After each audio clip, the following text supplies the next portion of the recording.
Welcome back everyone, this is going to be my Marvel Moon Knight video about why none of the three people who we saw snap the Infinity Gauntlet recently didn't see any of the Marvel gods before they did it or after they did it. Despite the fact that the gods of the MCU are crazy powerful cosmic beings, it also explains why Christian Bale's Gore the God Butcher is killing all the Marvel gods of the MCU now in present day after the last snap where everyone came back, and how he's able to do that. If you're brand new to the channel, Moon Knight episodes are starting this week. I will be doing episode videos for everything the way I always do. We're doing a giveaway for Disney Plus memberships. All you have to do to enter is be a subscriber and post your favorite Moon Knight trailer moment on the video. But during the Moon Knight series, we're going to learn a lot more about a certain order of the gods in the Marvel Universe. They're all very powerful, but just like every being that exists, they're governed by certain rules about how they exist, how their powers work, and what they can do. Khonshu is the Egyptian moon god. He's also the god of vengeance in the MCU. He's just one of the first major ones that we're going to meet during the Moon Knight episodes. He's nuts. He's going to be voiced by F. Murray Abraham. It's going to be a lot of fun.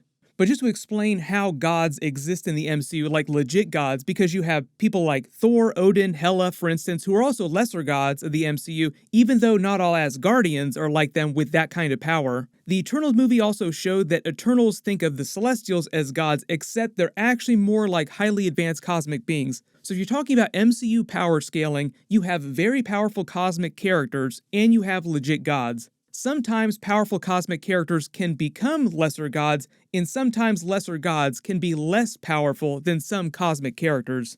There is a one above all, a one true god, capital G God, who you never see because he's way too powerful. I'll also explain why in a second too. Important distinction too, pretty much all the gods that you would ever meet or see in the Marvel TV show or movies, the actual gods, are really just lesser G gods. Different groups of gods that are based on different cultures around the universe are called different pantheons, like there's a pantheon of Egyptian gods that Khonshu is part of we're going to meet during the Moon Knight episodes. Typically, each group of gods are only worried about their original universe that they came from or their pantheon. Like, gods could theoretically travel the multiverse, but their power would work a little bit differently in other universes, and they wouldn't be nearly as powerful outside their original universe, which is the real reason why you don't see a bunch of them just traveling all over the multiverse all the time. And for the most part, each universe that contains the same type of pantheon, even though there might be small differences, contains their own version of a god. So for instance, there are many Thors in the multiverse. There are only a couple really powerful cosmic characters and one true god that exists for the entire multiverse. Like there's one living tribunal, he's a powerful cosmic character. There's one Cosmos, which sort of represents the living entity that is the entire multiverse. And there's one capital G god for the entire multiverse. But probably the most important difference between those lesser gods and the cosmic characters like the Celestials, who are very, very powerful and powerful than most of the other gods, is that a god's power level is directly tied to the faith in the numbers of their worshippers. If more people started worshipping a certain god over others, that god would become the most powerful god of the MCU, way more powerful than they currently are. Like, a god could become powerful enough to challenge the Celestials.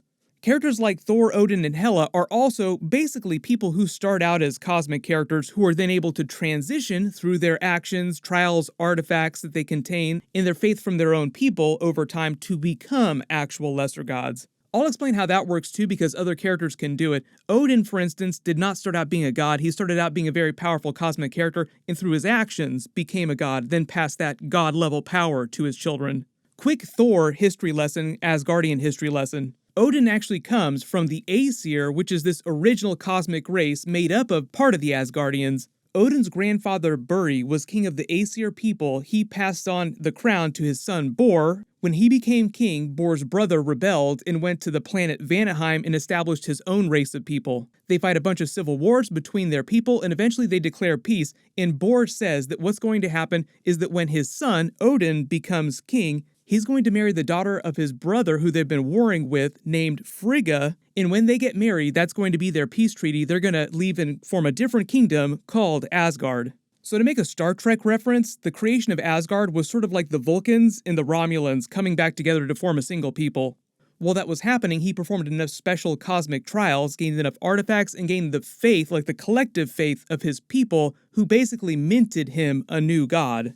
It just made him more and more powerful, and then eventually when Thor and Hela were born, his natural children, he biologically passed that god tier power to them. That's why every single Asgardian isn't as powerful as they are. So powerful enough characters can become lesser gods even if they didn't start out that way, and gods can have children biologically like anyone else and pass their power to them that way too. The other way to become a lesser god in the MCU is through the collective unconscious of a large enough group of people believing in you. A massive enough group of people can come together and will something powerful enough into existence, essentially giving it power through the power of their belief. That's how the Mangog comes into existence and is powerful enough to kill Marvel gods. It's also a Thor-based character. Maybe they'll use it at some point in the movies.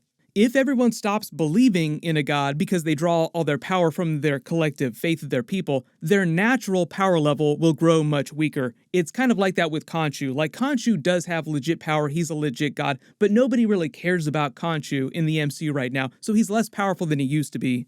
You can kill gods like you kill any other MCU character, except usually they're so powerful that when legit gods die, what happens to their body, their innate godly energy, is dictated by the rules of their faith. And remember, there are a lot of just regular, powerful cosmic characters out there who are more powerful than legit gods. So being so powerful, gods of course would want to stop Thanos from erasing half of all life. It effectively erased half their followers, cutting half of their power source. You'd think that they would do something during Avengers Infinity War and Avengers Endgame. Also, none of the people who snapped the Infinity Gauntlet saw versions of other gods before they snapped the gauntlet and after they did in the Soul World. Now, Thor was there. He is kind of a lesser god in the MCU, so technically a version of a god was there for these Infinity Gauntlet snaps, but you would think that even more powerful cosmic characters would show up to stop Thanos from doing what he's doing. There are a couple important reasons why really powerful, legit Marvel gods did not show up to either stop or help characters while these were all happening. One, probably the biggest reason, is that all legit gods of the MCU are extremely selfish, and even though they can barely care about their own followers, the vast majority of them don't ever really pay attention to people from other cultures, and most of them aren't even powerful enough to actually do anything. Most of them are just concerned with their primary, ordained specific tasks that they're given by their followers, and they aren't really thinking about what's happening across the universe, or they don't care about what's happening across the universe. One of the reasons why they do things this way, why the gods act this way, is because if all the gods of the Skrulls, for instance, started messing with the gods from the Nine Realms, all those gods would start fighting a war, killing most of them, so each of them mostly stick to their own cultures, just to avoid open conflict amongst all the gods. 2, none of the people who snapped the Infinity Gauntlet recently actually believe in a version of any legit god, if you think about it. Like Iron Man and the Hulk, for instance, are such hardcore team science bros, they are effectively atheists. They believe in powerful cosmic characters like Thor. They've seen Thor's power, they've seen other really powerful cosmic characters do unbelievably powerful things. But because they're so smart, they're so learned, and they believe in science so much, they rationalize everything as the acts of powerful cosmic forces, not legit gods. You will never be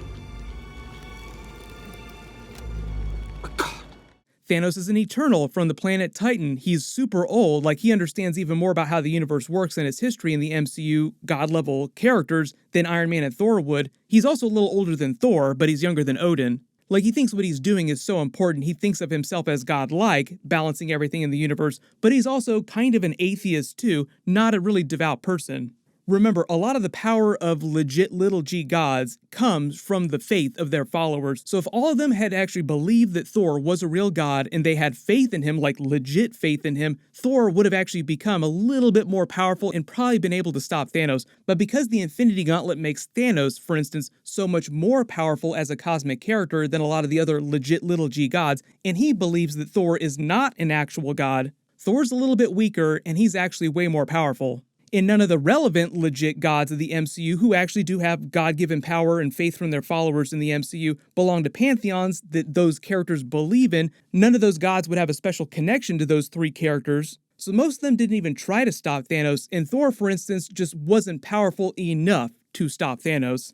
And 3, last reason, this is also important. Even though a lot of Marvel gods govern what happens to souls after they die, talking more about Moon Knight and the MCU gods, wouldn't some of them have seen versions of gods after they had died? That was basically what happened after each person snapped the Infinity Gauntlet. They snap it, and it's such a powerful cosmic act that they die briefly. Some of them are powerful enough to survive, but for a brief second they do die. Some of them stay dead though, like Iron Man.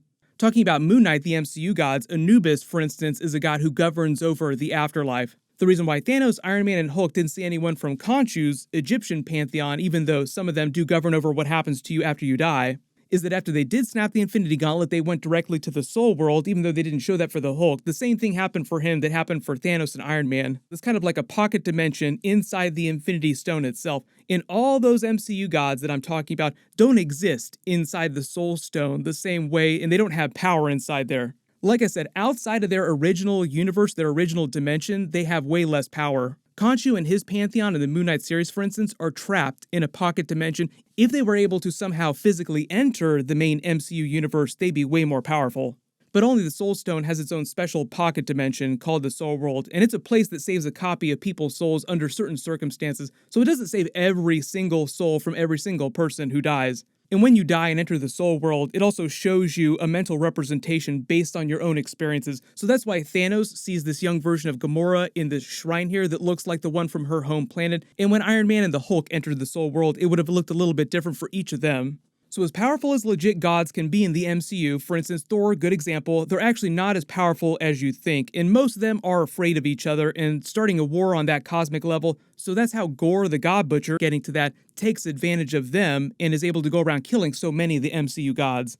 He's a normal character who's able to attain an incredibly powerful cosmic artifact, the Necro Sword, that makes him way more powerful than most of the lesser gods of the MCU.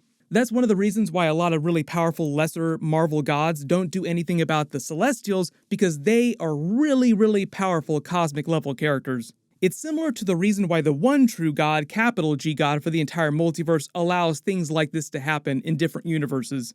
So essentially, he doesn't really get involved in or care what happens to each universe. It's like saying that the lake does not care about the actual fish.